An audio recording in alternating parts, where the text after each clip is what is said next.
Kita sering mendengar kisah-kisah penculikan yang dilakukan oleh seorang penjahat yang meminta tebusan berupa uang dengan jumlah besar. Namun, pernahkah mendengar kisah penculikan yang dilakukan oleh pemimpin negara? Korea Utara pada medio pemerintahan Kim Il-sung dan Kim Jong-il kerap melakukan penculikan terhadap warga negara asing, khususnya warga negara Jepang dan Korea Selatan, untuk tujuan spionase dan propaganda.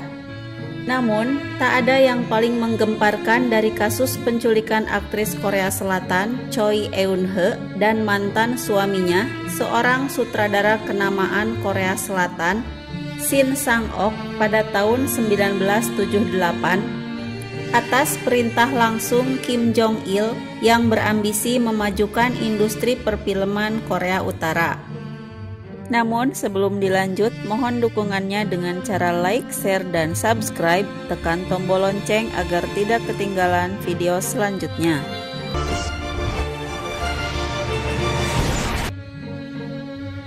Shin Sang-ok adalah seorang sutradara populer Korea Selatan bertaraf internasional yang telah berkolaborasi dengan sineas dari banyak negara seperti Amerika Serikat, Hong Kong, Jepang, termasuk di negeri kelahirannya sendiri, pada periode 50-an hingga 60-an yang menjadi awal keemasan perfilman Korea Selatan.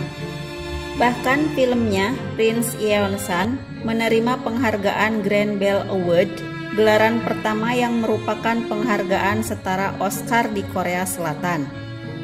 Sementara Choi Eun-hye merupakan aktris yang dianggap paling terkenal di Korea Selatan pada masa setelah Perang Dunia II dan sebelum Perang Korea hingga periode 60-an dan 70-an. Keduanya menikah pada tahun 1954 namun bercerai pada tahun 1976.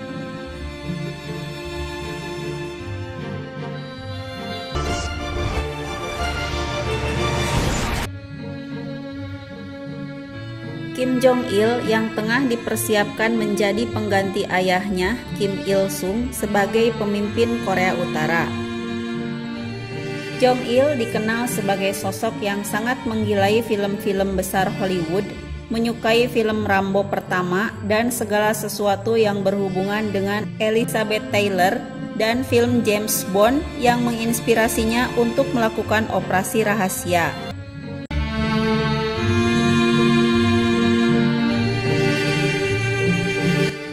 Ia pun bergabung dengan Departemen Propaganda Korea Utara.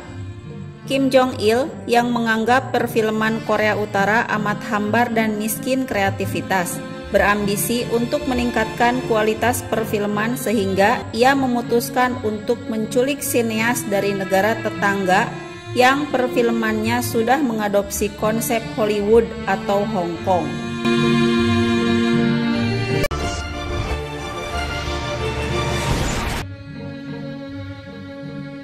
Suatu hari pada tahun 1978, Choi Eun-hye menerima telepon dari seorang yang menyamar sebagai pengusaha Hong Kong yang menawarkan untuk kerjasama membentuk sebuah perfilman.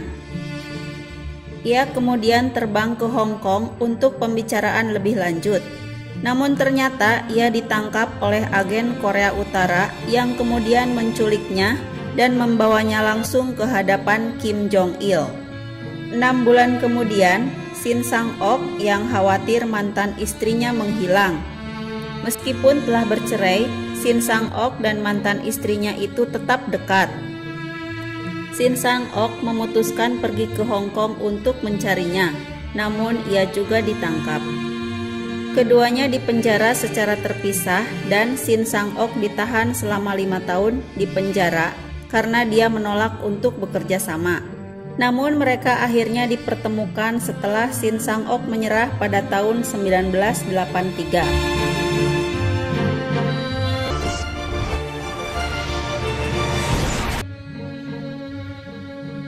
Kim Jong-il memberikan dana tak terbatas dan kebebasan berkreasi kepada Shin Sang-ok. Tercatat Shin Sang-ok membuat 7 film dan Choi Eun-hye membintangi 4 film diantaranya. Shin sukses mengubah kualitas perfilman Korea Utara. film-film Korea Utara menjadi lebih baik di bawah naungannya. Salah satu film populer garapan Shin adalah Runaway, sebuah film aksi yang berakhir dengan ledakan kereta api. Selain Runaway, Pulgasari, sebuah film monster atau yang dikenal sebagai Godzilla-nya Korea Utara. Pulgasari digambarkan sebagai Kim Il-sung yang melawan imperialisme Jepang dan Amerika yang digambarkan sebagai seorang raja jahat. Para pengamat film internasional menganggap Pulgasari dan film buatannya sebagai sebuah era renaissance dalam perfilman yang memunculkan kreativitas baru.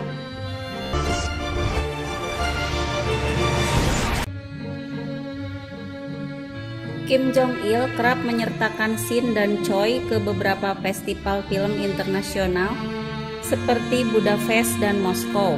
Hingga suatu ketika pada Maret 1986, Kim Jong-il memberangkatkan keduanya ke Vienna, Austria untuk mencari setting untuk film terbaru. Memanfaatkan para pengawal yang lengah dan atas bantuan seorang jurnalis Jepang bernama Akira Enoki, mereka lantas berhasil kabur dari hotel tempat mereka menginap dan berhasil mendapatkan perlindungan di Kedubes Amerika Serikat.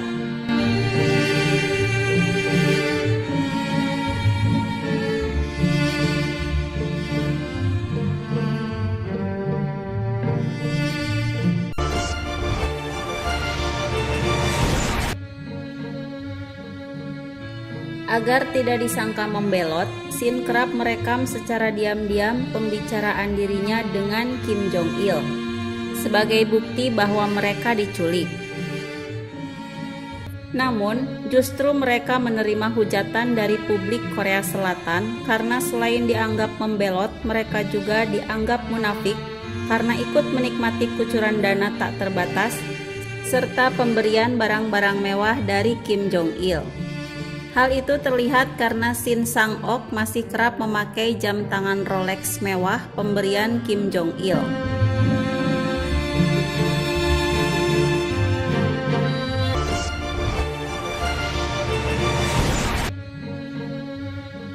Shin Sang-ok dan Choi Eun-he mendapatkan suaka dan perlindungan dari pemerintah Amerika Serikat sebagai bentuk program perlindungan saksi oleh CIA. Namun kemudian pindah ke Los Angeles, di mana Shin yang kemudian memakai nama barat, Simon Shin, memproduksi dan menyutradarai film Hollywood pertamanya, Three Ninjas Knuckle Up.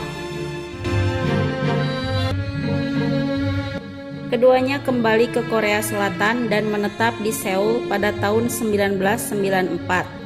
Di mana Shin terus bekerja sebagai sineas hingga wafat pada 12 April 1994. Sementara Choi Eun-he memilih pensiun dari dunia perfilman dan wafat pada 16 April 2018.